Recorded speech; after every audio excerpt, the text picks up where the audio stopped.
नमस्कार आदाब दोस्तों, चलिए आज 27 मई शाम देश की ताजा बड़ी खबरें आपके लिए लेकर हाजिर है। चलिए दोस्तों, सबसे पहले डालते हैं सिर के ऊपर। मुसलमानों के खुलकर विरोध मुद्री यूपी की योगी सरकार। लखनऊ में योगी ने मस्जिदों से हटवाए लाउड स्पीकर। मुसलमानों में योगी के खिलाफ भारी गुस्सा। मोदी सरकार को लगा बड़ा झटका। पहलवानों के समर्थन में उतरे बाबा रामदेव। कहा ब्रजभूषण की तुरंत गिरफ्तारी, ये रोज मां बहन बेटियों को देता है गाली। मोदी सरकार के 9 साल पूरा होने पर राहुल गांधी का मोदी पर हमला। कहा झूठे वादों और जनता की दुर्दशा पर भाजपा ने खड़ी की 9 साल की इमारत। भाजपा नेताओं की खुलेआम गुंडागर्दी। शपथ ग्रहण समारोह में एआईएमआईएम पार्षदों ने नहीं गाया वंदे मातरम, तो बीजेपी कार्यकर्ताओं ने ओवैसी के पार्षदों को लात घूंसों से पीटा। भीमराव अंबेडकर के पोते प्रकाश अंबेडकर ने किया बड़ा ऐलान। कहा सत्ता में आए तो हटाएंगे नए संसद भवन से पीएम मोदी का नेम प्लेट। महाराष्ट्र में बीजेपी और एकनाथ शिंदे के गठबंधन में पड़ी फूट। एकनाथ शिंदे के एमपी बोले ये नहीं करेंगे बिल्कुल स्वीकार, जल्द टूट सकता है महाराष्ट्र में गठबंधन। मोदी को एक और बड़ा झटका। पहलवानों के समर्थन में संसद के उद्घाटन का बहिष्कार। कार्यक्रम में शामिल नहीं होगी हनुमान बेनीवाल की पार्टी। सर्वे में हुआ बड़ा खुलासा। देश के आधा लोग मानते हैं मोदी सरकार करती है विपक्ष के खिलाफ ईडी सीबीआई जैसी एजेंसियों का दुरुपयोग। तो दोस्तों, सभी खबरों को एक एक कर विस्तार से आपको बताने वाले। वीडियो को दिल से लाइक कर चैनल को सब्सक्राइब जरूर कर लें। इसी के साथ पहली बड़ी खबर निकाल के सामने रही। मुसलमानों के विरोध मुद्री योगी सरकार। लखनऊ में पुलिस ने मस्जिदों से हटाए लाउड स्पीकर।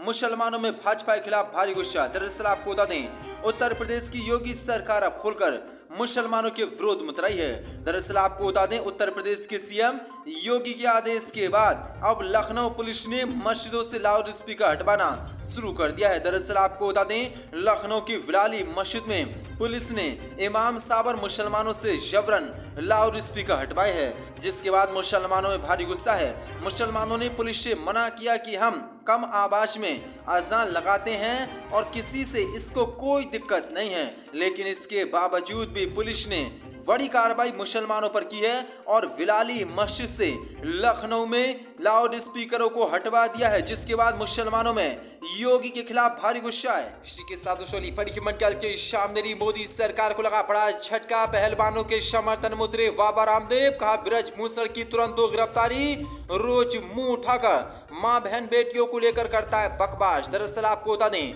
यौन उत्पीड़न के आरोप झेल रहे भारतीय कुश्ती संघ के अध्यक्ष और बीजेपी सांसद ब्रजभूषण शरण सिंह पर योग गुरु बाबा रामदेव ने आज बड़ा हमला बोला है। बाबा रामदेव ने पहलवानों के धरना प्रदर्शन को समर्थन करते हुए कहा कि ब्रजभूषण की तुरंत गिरफ्तारी होनी चाहिए।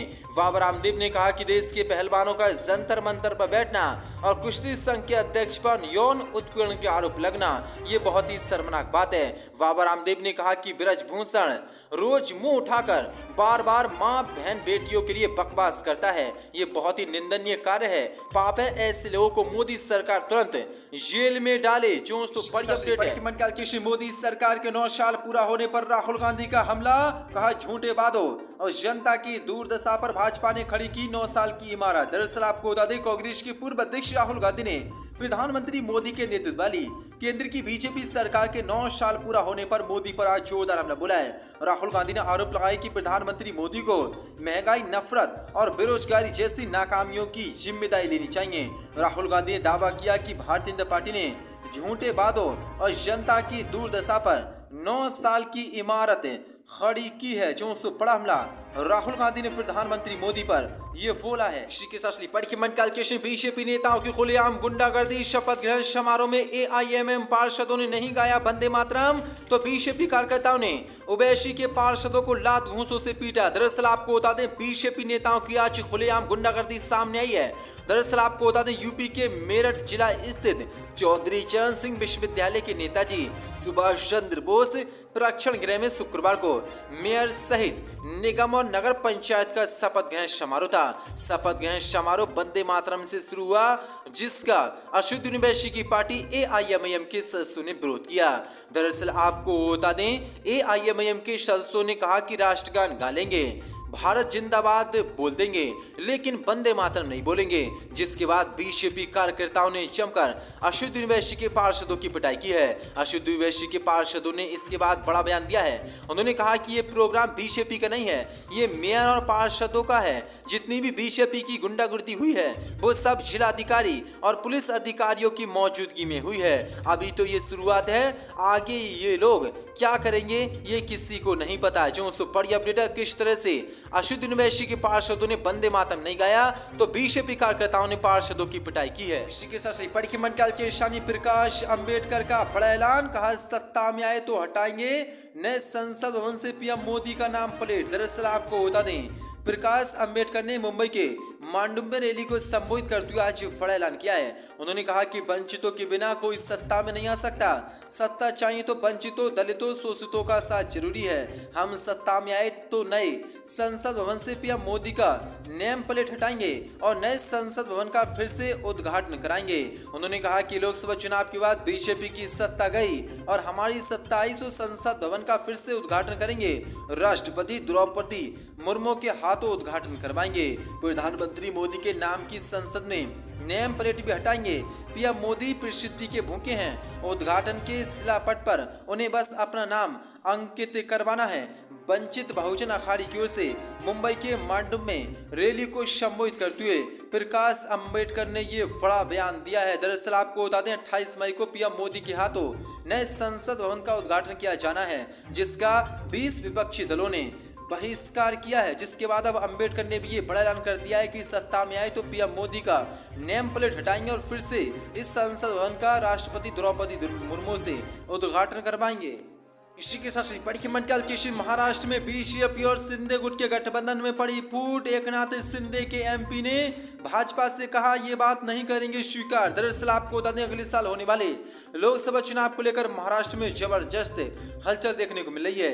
एक और महाविकास अखाड़ी में सीटों के बंटवारे के फार्मूले पर बातचीत चल रही है तो दूसरी ओर अब एकनाथ शिंदे ने भी महाराष्ट्र में लोकसभा चुनाव के लिए बीजेपी और शिवसेना अलायंस में अपना स्वाभाविक दावेदारी सुनिश्चित करने का मन बना लिया है। ऐसे में अब बड़ी अपडेट निकल के सामने आ रही है कि बीजेपी और एकनाथ शिंदे गठबंधन में खटास आ गई और फूट पड़ गई है। दरअसल आपको बता दें अभी शिवसेना सांसदों की एक बैठक में एक प्रस्ताव पारित किया गया है कि आगामी लोकसभा चुनावों के लिए बीजेपी शिवसेना सीट बंटवारे के फार्मूले के तहत शिवसेना 48 में से 22 सीटों पर चुनाव लड़ेगी, जबकि बीजेपी ज्यादा सीटों पर चुनाव लड़ेगी। अब इसी को लेकर शिंदे गुट के सांसद गजानन कीर्तियान ने बीजेपी पर सौतेला व्यवहार करने का आरोप लगाया है। उन्होंने कहा कि हम 13 सांसद एकनाथ शिंदे के साथ एनडीए से जुड़े हैं, हमें एनडीए के सहयोगी के तौर पर समझा जाए, हमारे काम पूरे किए जाने चाहिए। बीजेपी की ओर से हमारे सांसदों के साथ सौतेला व्यवहार किया जा रहा है। ये बात मैंने सीएम शिंदे को भी बैठक में बताई है। कीर्ति कर ने 2024 के लोकसभा चुनाव के लिए बीजेपी के साथ सीट बंटवारे को लेकर कहा कि महाराष्ट्र की कुल 48 सीटों में से शिंदे गुट 22 सीटों पर चुनाव लड़ने का सिर्फ दावा ही नहीं कर रहा बल्कि तैयारी भी कर चुके हैं। सीट बंटवारों का फार्मूला वही रहे जो कि 2019 के लोकसभा चुनाव के वक्त था। तब शिवसेना 23 और बीजेपी 26 सीटों पर चुनाव लड़ी थी। इनमें से 22 सीटों पर बीजेपी और 18 पर शिवसेना को जीत मिली थी, लेकिन बीजेपी अब इस फार्मूले को मानने को तैयार नहीं। इसके बाद अब कयास लगाए जाने की महाराष्ट्र में बीजेपी और एकनाथ शिंदे गुट का गठबंधन जल्दी टूट सकता है। पढ़िए मंडल की मोदी सरकार को बड़ा झटका, पहलवानों के समर्थन में संसद के उद्घाटन का बहिष्कार, कार्यक्रम में शामिल नहीं होगी हनुमान बेनीवाल की पार्टी। दरअसल आपको बता दें प्रधानमंत्री मोदी 28 मई को देश की नई संसद का उद्घाटन करेंगे। इस उद्घाटन का समारोह कई विपक्षी दलों ने बहिष्कार किया है तो कई पार्टियां इस समारोह में शामिल हो रही हैं। ऐसे में राष्ट्रीय लोकतांत्रिक पार्टी ने भी संसद के नए भवन के लोकपर्व कार्यक्रम का बहिष्कार करने का ऐलान कर दिया है। पार्टी ने कहा कि वो पहलवानों के समर्थन में इस कार्यक्रम का बहिष्कार करेंगे। इस फैसले की घोषणा करती हुई पार्टी अध्यक्ष और राजस्थान के नागौर से सांसद हनुमान बेनीवाल ने कहा कि 28 मई को दिल्ली में संसद के नए भवन के उद्घाटन कार्यक्रम का दिल्ली में जंतर मंतर पर आमदोद पहलवानों के समर्थन में और पहलवानों के सम्मान में बहिष्कार करता हूं। मुझे अफसोस के साथ ये कहना पड़ रहा है कि आज हमारे देश के विख्यात पहलवान जिन्होंने अंतर्राष्ट्रीय मंच पर भारत का नाम रोशन किया और पद्म अवार्ड और अर्जुन अवार्ड जैसे महत्वपूर्ण सम्मानों से सरकार ने नवाजा, उन्हें मजबूरन 1 माह से अधिक समय से देश की राजधानी में न्याय की मांग को लेकर आंदोलन करना पड़ा है, क्योंकि पूरी केंद्र की मोदी सरकार एक बाहुबली सांसद के आगे नतमस्तक है जो सुपर अपडेट, जिसके बाद अब हम संसद का जो भवन का उद्घाटन मोदी करने वाले हैं उसमें शामिल नहीं होंगे और हमने इसका बहिष्कार कर दिया है।